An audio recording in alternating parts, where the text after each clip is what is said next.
میری تحریر کا عنوان ہے کہاں سے لاؤ گے وہ ستارے۔ ڈارلنگ، میں تمہارے لیے آسمان سے تارے توڑ کے لا سکتا ہوں۔ کتنا فلمی، کتنا شاعرانہ اور کتنا چھوٹا سا جملہ ہے۔ وہ آسمان جو کبھی ہمارے خوابوں کی چھت ہوا کرتا تھا، اب دھوئیں، شور اور ترقی کے زہریلے کیمیکلوں کے نیچے دب کر کہیں غائب ہو گیا ہے۔ گرمی کی وہ لمبی راتیں جب بجلی کا نہ ہونا عذاب نہیں لگتا تھا، بلکہ چھت پر یا صحن میں چارپائی بچھا کر سونا ایک خوش نصیبی محسوس ہوتی تھی۔ ٹھنڈی ہوا کے جھونکے اور اوپر وہ آسمان جیسے نیلے مخمل پر کسی نے چاندی کے ذرے بکھیر دیے ہوں۔ ہم چھوٹے تھے لیکن ستاروں کی چمک بڑی دلکش لگتی تھی۔ کچھ ستارے بہت روشن ہوتے تھے، کچھ ذرا دھندلے، لیکن سب ہمارے اپنے لگتے۔ ایک خاص ستارہ بھی ہوتا تھا جس کے ارد گرد 6-7 ستارے جڑے ہوتے تھے۔ ہم اسے کوئی نام دیتے تھے، شاید 7 بھائی یا ستاروں کا جھرمٹ، کچھ تو کہتے تھے، نام تو یاد نہیں رہا، لیکن وہ منظر آج بھی آنکھوں میں تر و تازہ ہے۔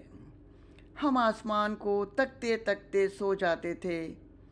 کبھی ہم چاند میں اس بوڑھی اماں کو تلاش کرتے تھے جو برسوں سے وہاں بیٹھی چرخہ کاٹ رہی ہے، مگر اب نظر اٹھاؤ تو نیلا آسمان بھی کہیں دھند میں گم ہے۔ نہ وہ جھلملاتے ستارے، نہ ان کے بیچ وہ ستارے کا جھرمٹ۔ کہاں چلے گئے وہ ستارے؟ یا شاید ہم ہی کھو گئے ہیں دھواں، شور اور روشنیوں کے اس ہجوم میں۔ ہم نے ستارے اپنی شاعری، نظموں اور محبت کے ہر مکالمے میں شامل کیے، مگر انہیں بچانے کا کبھی خیال نہ آیا۔ بارشوں میں وہ قوس و قزح کی رنگین کمان اب تو جیسے کوئی قصہ پارینہ ہو گئی ہے۔ نہ وہ روشنی، نہ وہ چمک، نہ وہ منظر۔